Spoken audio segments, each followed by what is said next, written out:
पीछे हम लोग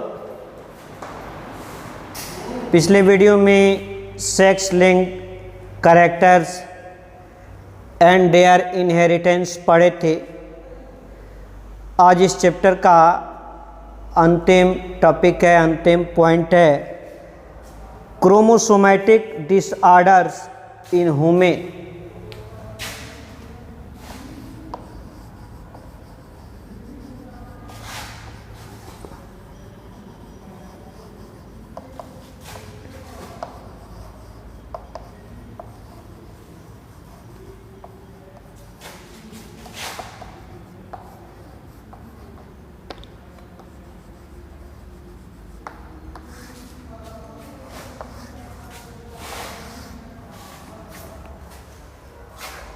मनुष्य में गुणसूत्रीय विकार, गुणसूत्र उत्परिवर्तन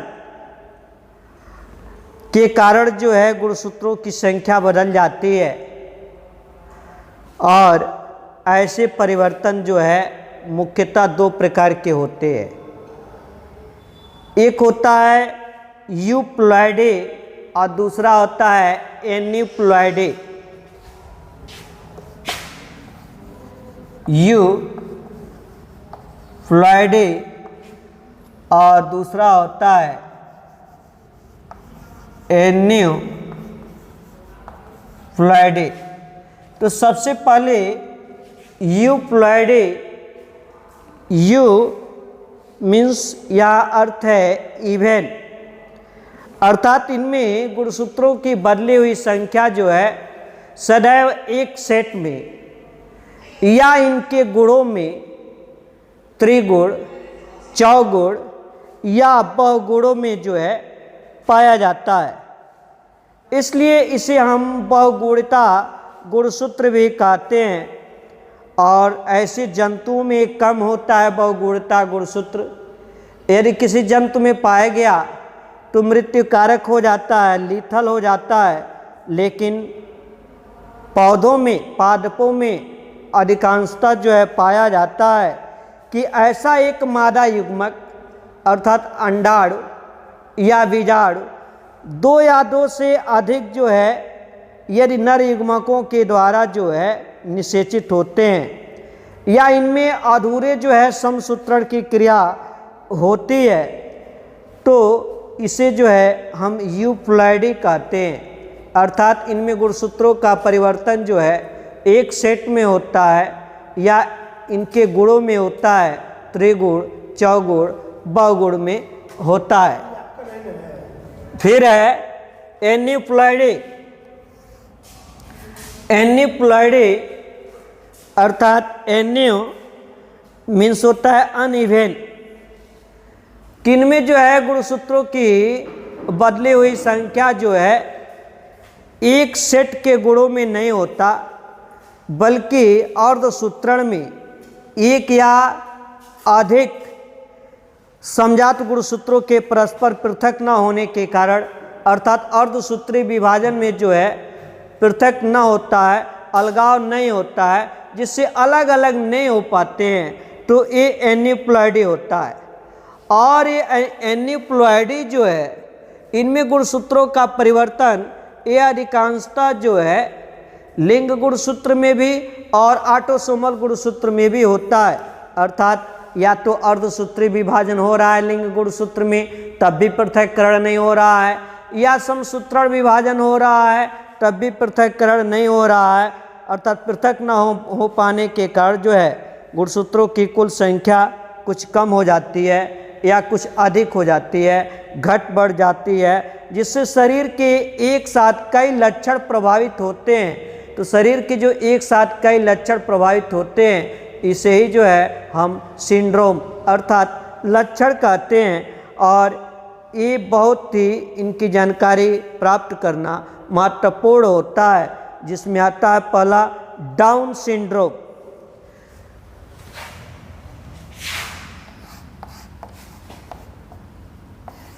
डाउन सिंड्रोम, डाउन सिंड्रोम इनमें जो है जो 21वें जोड़ी का गुणसूत्र होता है वो 2 के बजाय जो है 3 हो जाता है। 21वें जोड़ी का गुणसूत्र XX, हम पीछे पढ़े कि 22 जोड़ी जो है मेल और फीमेल दोनों में समान होता है, XX होता है, ऑटोसोम्स होते हैं। तो कुछ व्यक्ति ऐसे होते हैं कि यदि आंकड़ा लिया जाए तो 700 नवजात शिशुओं में से जो है एक शिशु ऐसा मिलेगा, चाहे वो मेल हो या फीमेल, जिसमें जो है यह सिंड्रोम या लक्षण पाया जाएगा कि 21वें जोड़ी का गुणसूत्र XX के बजाय जो है 3X हो जाता है, XXX हो जाता है। अर्थात उस नवजात शिशु में जो है गुणसूत्रों की संख्या जो है वो 47 हो जाती है, जबकि 46 होता है, 46 के बदले जो है 47 हो जाता है।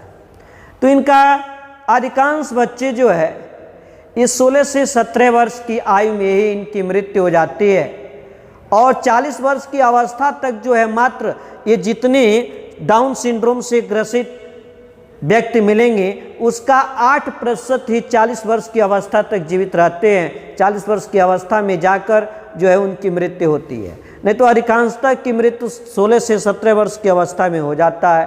तो इनका लक्षण क्या होता है भाई कि इनका कद जो है छोटा होता है, इनका सिर जो है वो गोल होता है, ओठ जो है मोटा होता है, जीवा मोटी होती है, मुख हमेशा खुला रहता है, लार टपकता रहता है, मंद बुद्धि के होते हैं, और इनकी जो भवें होती हैं वो मंगोलों की तरह से जो है वो ऐठी हुई होती है, उनमें ऐठन पाया जाता है। इसलिए इस डाउन सिंड्रोम वाले व्यक्ति को जो है मंगोलिक जड़ता भी कहते हैं। तो ये डाउन सिंड्रोम है जो कि महिला और नवजात शिशु है, वो पुत्र भी हो सकता है, पुत्री भी हो सकती है। क्योंकि 21वें जोड़ी के गुणसूत्र में जो है 2 से 3 हो रहा है, 47 हो रहा है, तो दोनों में पाया जा सकता है। और आंकड़ा है कि 700 नवजात शिशुओं में से जो है एक ऐसा होगा। दूसरा है Turner syndrome. Turner syndrome, Turner syndrome जो है ये जो है केवल स्त्रियों में पाया जाता है। ऐसी स्त्री जिसका 23वां जोड़ी का जो गुणसूत्र है, जो जिसे हम लिंग गुणसूत्र कहते हैं, XX होता है। यदि XX के जगह पर जो है एक ही X पाया जाए, 2 की जगह पर एक ही X पाया जाए, तब उसमें उस स्त्री में जो है गुणसूत्रों की संख्या जो है 46 से 1 घटकर जो है 45 हो जाता है। और ऐसी महिला को, ऐसी स्त्री को हम टर्नर सिंड्रोम से ग्रसित स्त्री कहते हैं। और इसका अर्थात एक सूत्री मोनोसोमिक होता है, जबकि यहाँ जो है हम ट्राइसोमिक कर सकते हैं, और एक ही प्रकार का यहाँ था तो इसे एकाधिसूत्रता कहते हैं, लेकिन यहाँ एक ही है तो मोनोसोमिक। और ऐसी महिला, इनके जो है ओवरी विकसित नहीं होता है, ओवम अंडाणु नहीं बनता है, जननांग अर्थात ओवरी या अन्य सहायक जननांग भी विकसित नहीं होते हैं, अल्प विकसित होते हैं। स्तन ग्रंथियों का विकास नहीं होता है, इसलिए वक्ष भाग जो है वो चपटा होता है। इनमें जो है मेंस्ट्रुएशन साइकिल अर्थात मासिक धर्म भी नहीं होता है। तो कुल मिलाकर ऐसी स्त्री जो है नपुंसक होती है, अर्थात वो संतान को जन्म नहीं दे सकती है। फिर है क्लाइनफेल्टर सिंड्रोम, तीसरा है, इसी में एनिप्लॉइडी में क्लाइनफेल्टर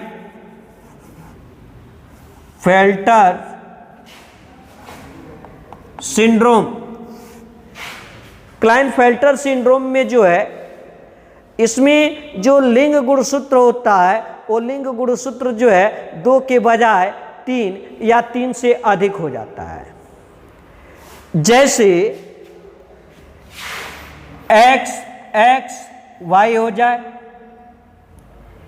या XXX हो जाए या XXXY या XXY X X X Y या X X X X X Y, तो 3 हो जाए या 3 से अधिक हो जाए तो ये क्लाइनफेल्टर सिंड्रोम है। ये स्त्री और महिला दोनों में ऐसा जो है लक्षण पाया जाता है। यदि एक्स एक्स वाई है किसी व्यक्ति में, यदि लिंग गुणसूत्र जो है एक्स एक्स वाई है, तो वाई गुणसूत्र की उपस्थिति के कारण जो है वो व्यक्ति सामान्य रूप से जो है पुरुष जैसा दिखाई देगा। लेकिन पुरुष के लिंग गुणसूत्र में एक्स वाई होता है, यहाँ एक्स एक्स वाई है, एक एक्स अधिक है, तो एक एक्स अधिक होने के कारण वह पुरुष जो है नपुंसक होगा, अर्थात जो है उसके जननांग विकसित नहीं होंगे, वो जो है संतान पैदा नहीं कर सकता है और वाई की उपस्थिति के कारण जो है वो पुरुष जैसा दिखाई देगा, उसकी आकृति पुरुष जैसी होगी। और कुछ में जो है एक एक्स अधिकता के कारण जो है कुछ पुरुष जैसा दिखाई देते हुए भी उनमें स्तन ग्रंथियां विकसित होने लगती हैं।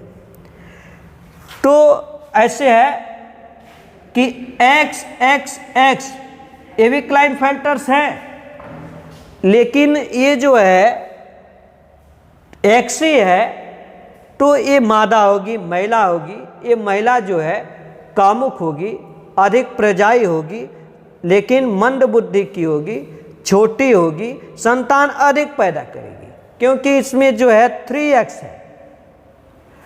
और ऐसे ही जो है यदि x y है तो ये जो है सामान्यतः जो है ये पुरुष, क्योंकि x y गुणसूत्र है तो y गुणसूत्र की उपस्थिति के कारण जो है पुरुष जैसी इसकी आकृति होगी।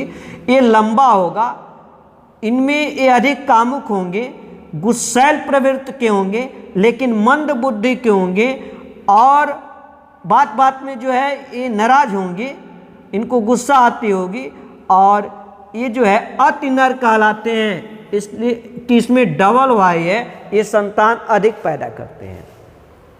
और ऐसे क्लाइनफेल्टर सिंड्रोम जिनमें जो है वाई गुणसूत्र तो है लेकिन उनके साथ 2 या 2 से अधिक एक्स गुणसूत्र हैं, ये सब के सब जो है नपुंसक होंगे, अर्थात इनकी सकल संरचना पुरुष जैसी होगी लेकिन ये संतान उत्पन्न नहीं कर सकते हैं, तो इसे जो है हम क्लाइनफेल्टर सिंड्रोम कहते हैं। ऐसे ही अंतिम बिंदु है वारवाडीज। वारवाडीज जो है सन 1949 में बार एवं बर्ट्राम 2 वैज्ञानिक हैं, बार और बर्ट्राम।